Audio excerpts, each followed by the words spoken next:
देश 15 अगस्त 1947 को आज़ाद हो गया था और 26 जनवरी 1950 को इस देश में संविधान लागू हो गया था।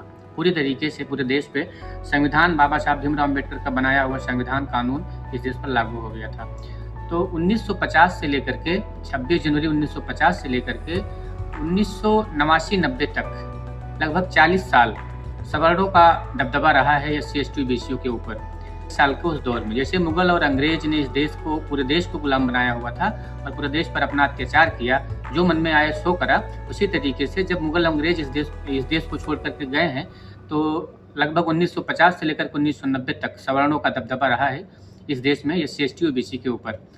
तो 40 साल तक जिनके बाप दादा गुलाम रहे, जिनके बाप दादाओं के ऊपर अत्याचार हुआ, जुल्म हुआ, उनके आज जो बच्चे हैं, जो 18 साल 19 साल के हैं एससी एसटी ओबीसी वाले, वो कहते हैं कि हमें हिंदू राष्ट्र चाहिए, हमें हिंदू धर्म चाहिए, हम सनातन धर्म को मानते हैं। धर्म कितना महत्वपूर्ण है, आइए इस पर चर्चा करते हैं।